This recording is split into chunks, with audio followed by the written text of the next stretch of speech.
Honda owners are paying hundreds to fix problems that sometimes cost absolutely nothing to solve. A warning light suddenly turns on, the AC just stops acting right, or the windows suddenly stop working and you just have a feeling that an expensive repair is coming your way. But what happens when those systems lose their memory and the car suddenly feels wrong? Today we're breaking down 7 Honda reset tricks that can fix rough idle, warning lights, weak AC, window issues, and more, all without paying the dealership a dime. 7. Honda Idle Relearn Reset. Starting off with a rough idle, which is probably one of the most common issues Honda owners notice after the battery has been disconnected or replaced. The idle might be too low, start roughly in the morning, or just stall when slowing down. And this often feels like a bad sensor or throttle body problem, but many times, nothing is actually broken. Your Honda's ECU, or the engine computer, stores learned idle settings over time. It adjusts engine speed based on things like temperature, battery voltage, AC load, and normal engine wear. So when the battery is disconnected, that memory can be cleared. After power returns, the engine has to relearn how much air and throttle input it needs to idle smoothly. That is why the car may run strangely immediately after a battery change. How to reset that is pretty simple. Start the engine with all accessories turned off. Keep the headlights, radio, fan, and AC off so the engine has no extra load. Let the engine warm up fully to normal operating temperature. Once warm, leave it idling untouched for around 5 to 10 minutes. Do not press the accelerator. After that, switch the AC on for about 1 minute. This helps the ECU learn how to maintain idle when extra load is added. This reset works on many Honda models, including the Civic, Accord, CR-V, Fit, Pilot, and Odyssey. On some newer models, the relearn may happen automatically after normal driving, but this manual method usually speeds it up. When complete, idle speed often becomes smoother, with the startup improving and stalling at stops disappears. But to understand why this reset works so often, you need to know what actually happens after a battery change. A surprising number of Honda problems begin right after a battery replacement, a dead battery, fuse removal, or even basic sensor cleaning. Owners often assume that a new issue has suddenly appeared out of nowhere, but a lot of the time, the timing is not really a coincidence. Modern Hondas rely on multiple control modules that store learned memory values. These systems remember settings built over time, so the vehicle can run smoothly and respond correctly. So when the battery power is interrupted, some of that memory can be lost or reset. That is when strange symptoms start showing up. The engine may idle rough because the ECU lost its learned idle settings. Power windows may stop using the one-touch auto feature because the window limits need to be relearned. The steering angle sensor may lose its center reference, which can trigger traction control or steering warnings. Tire pressure monitoring systems may also need recalibration after power loss or tire service. So to us, it can feel like multiple parts failed at once, but often the systems themselves are still working normally. They just need to be recalibrated. This is why many dealership visits end with simple resets rather than actual repairs. Unfortunately, most drivers are never told that these resets can often be done at home in minutes. And if your steering or traction light came on after service, the next reset will be even more useful. 6. Steering angle sensor reset. If your traction control light suddenly appears, the EPS warning comes on, the lane keep assist starts acting weird, or the steering wheel feels slightly off-center, the problem may not be a failed part at all. Because in many Honda models, these symptoms can happen after an alignment, battery disconnect, suspension repair, or steering work. The reason is the steering angle sensor. This sensor tracks the exact position of the steering wheel and sends that information to systems like traction control, electronic power steering, and lane assist. It helps the car understand where you intend to go compared to how the vehicle is actually moving. When the battery is disconnected or suspension geometry changes after service, the sensor can lose its center reference point. That means the car may think the wheel is turned slightly left or right, even when it is straight. Once that happens, warning lights and strange steering behavior can follow. The reset is simple. Start the vehicle on level ground with the wheels pointed straight. Turn the steering wheel fully to the left side and then fully to the right side. After that, bring the wheel back to a perfectly centered position. Then drive straight ahead slowly for around 20 to 30 feet. On many Honda models, this allows the system to relearn the correct center position. If successful, warning lights may clear, steering feel can improve, and lane assist systems may return to normal operation. It is a quick reset that can save owners from paying a diagnostic fee for something that often takes only minutes to correct. Now, while steering and stability systems rely on sensors to remember direction, Honda also uses the same kind of learned memory in something much more basic, but just as noticeable in daily use. 5. Honda Power Window Auto Reset. If your Honda's power window suddenly stops working properly, it usually shows up in simple but quite frustrating ways. The auto up or auto down feature may stop responding, the window might reverse halfway for no reason, or the one-touch function may completely stop working. And if you don't know, this just feels like a motor or regulator failure. But in many cases, the hardware is still fine. Honda power windows use a travel memory system, which means that the motor doesn't just move the glass, it also remembers the full up and full down positions, so the one-touch function knows where to stop. When the battery is disconnected or power is interrupted, this stored range can be erased. Once that happens, the system no longer knows the correct limits of the window's movement, so safety behavior like auto reverse can trigger incorrectly, or the one-touch function stops completely. The reset is simple and can usually be done in a few minutes. Turn the ignition on. Lower the window fully using the switch and hold it down for about 3 seconds after it reaches the bottom. Then raise the window fully and hold the switch up for another 3 seconds once it reaches the top. If multiple windows are affected, repeat the process for each door individually. This procedure works on most Honda models, including the Civic, Accord, CR-V, and Odyssey. Once completed, the system relearns the correct travel limits, and auto up and down functionality usually returns without any parts being replaced. It is one of the most common broken window complaints that can actually be fixed at home for free in just a few minutes. But some of the systems in Honda don't measure movement at all, they measure the pressure, and that's where the next issue usually appears.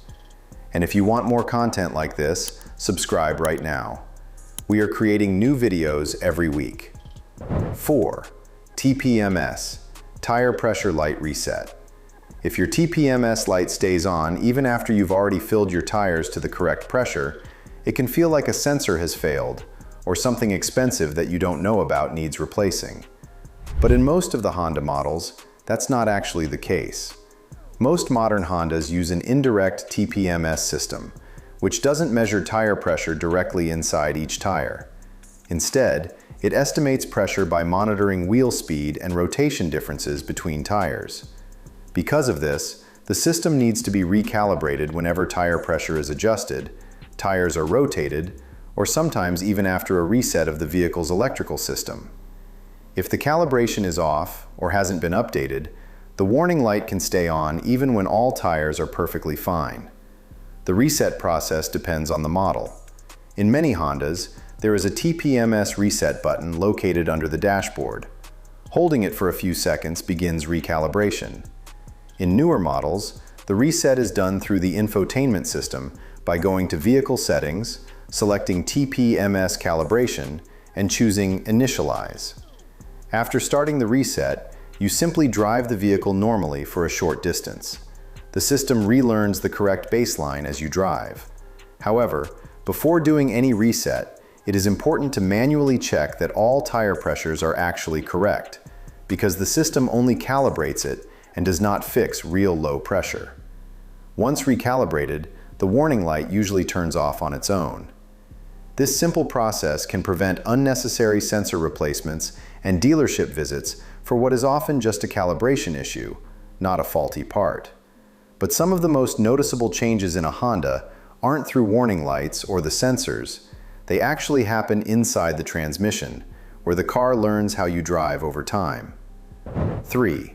Transmission Shift Relearn/ECU Reset.